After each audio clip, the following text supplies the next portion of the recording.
भारत के दक्षिण में फैली वो भू आकृति जिसे हम पेनिनसुलर इंडिया कहते हैं, यहाँ की नदियाँ सिर्फ जल का स्रोत नहीं बल्कि सभ्यताओं की जननी रही हैं। इस वीडियो में हम जानेंगे नॉर्थ टू साउथ उन सभी प्रमुख ईस्ट फ्लोइंग रिवर्स के बारे में जो बे ऑफ बंगाल में अपना जल गिराती हैं, उनका ओरिजिन, ट्रिब्यूटरीज, प्रमुख नगर और उनका हिस्टोरिकल सिग्निफिकेंस, सब कुछ एक एनिमेटेड जर्नी में। तो चलिए एक नदियों की यात्रा पर जहां हर एक मोड़ एक कहानी कहता है।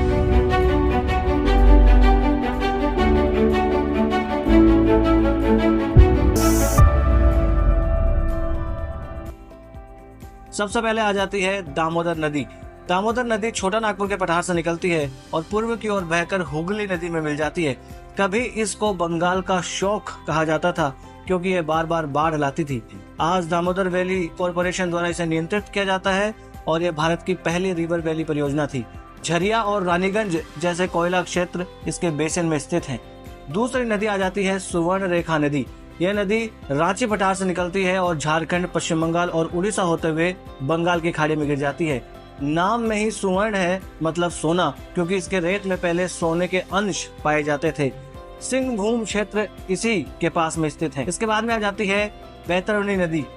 यह नदी ओडिशा के क्योंझर पठार से निकलती है और बंगाल की खाड़ी में गिर जाती है। प्राचीन काल में कलिंग प्रदेश का हिस्सा रही है ये नदी। इसके बाद में आ जाती है ब्राह्मणी नदी। भारत की संख और दक्षिण कोयल नदियों के ओडिशा के राउरकेला में मिलने से ब्राह्मणी नदी बनती है। राउरकेला इस्पात संयंत्र इसी नदी के किनारे स्थित है। इसके बाद में जाती है महानदी। महानदी का उद्गम छत्तीसगढ़ के सिहावा पर्वतों से होता है। यह ओडिशा होते हुए बंगाल की खाड़ी में गिरती है। प्रमुख सहायक नदियों में सोनत, तेल, हसदेव है।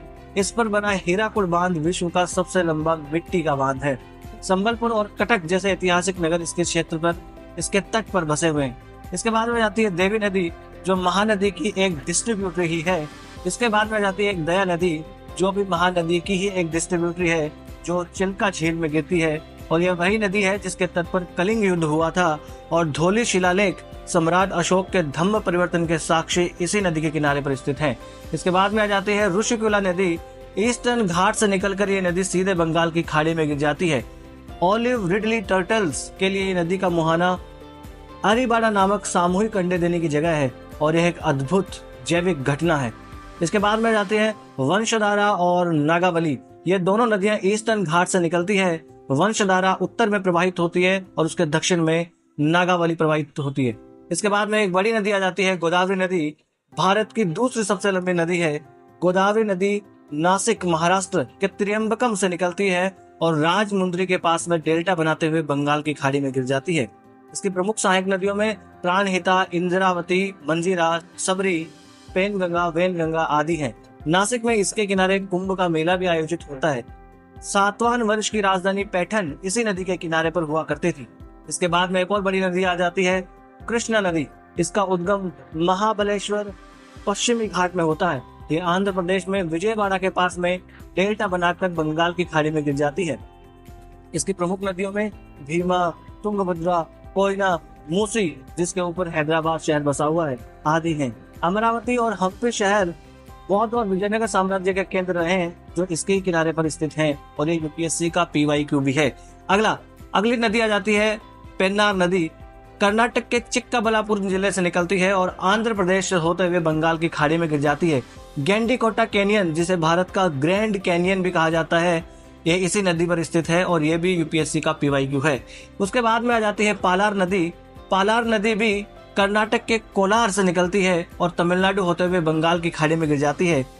कांचीपुरम और वेल्लोर जैसे शहरों की सिंचाई इसी पर निर्भर है। उसके बाद में पोन्नैयार नदी आ जाती है और यह नदी भी कर्नाटक के कोलार जिले से निकलती है और तमिलनाडु होते हुए पूर्व में बहती हुई बंगाल की खाड़ी में गिर जाती है। इसके बाद में एक और महत्वपूर्ण नदी कावेरी नदी कर्नाटक के कुर्ग के ताल कावेरी से निकलती है और तमिलनाडु में विशाल डेल्टा बनाकर बंगाल की खाड़ी में गिर जाती है। प्रमुख सहायक नदियां हेमावती, काबिनी, भवानी, अमरावती हैं। तंजावुर जो चोलों की राजधानी रही और श्रीरंगम मंदिर इसी के तट पर स्थित है। इसे दक्षिण की गंगा भी कहा जाता है। इसके बाद में आ जाती है वैगई नदी। तमिलनाडु की वरुशनाद पहाड़ियों से निकलती है और मदुरई के मध्य से बहती हुई बंगाल की खाड़ी में गिर जाती है। मदुरई का प्रसिद्ध मीनाक्षी मंदिर इसी नदी के किनारे पर स्थित है। इसके बाद में लास्ट और अंतिम नदी आ जाती है थम्मेराबारानी रिवर, जो कि तमिलनाडु की अगस्त्यमलाई पहाड़ियों से निकलती है और गल्फ ऑफ मन्नार में गिर जाती है। कलक्कड़ मुंडनथुरई टाइगर रिजर्व का हिस्सा है ये नदी। तो यह थी हमारी जर्नी पेनिनसुलर इंडिया की ईस्ट फ्लोइंग रिवर्स के साथ। इनमें से कई नदियां भारत की अर्थव्यवस्था, इतिहास और भूगोल का अभिन्न हिस्सा रही हैं। अगर आप यूपीएससी के सीरियस एस्पिरेंट हैं तो इन रिवर्स का ये एनिमेटेड मैप बेस्ड सीक्वेंस आपके कंसेप्ट को क्रिस्टल क्लियर बना देगा, प्रीलिम्स हो या मेंस। वीडियो पसंद आए तो लाइक करें, कमेंट करें अपने फेवरेट रिवर के बारे में और जरूर शेयर करें अपने यूपीएससी साथियों के साथ। और हाँ, ऐसे और इम्पैक्टफुल कंटेंट के लिए सब्सक्राइब करें हमारा चैनल लर्निफाई अनलॉकिंग नॉलेज। धन्यवाद।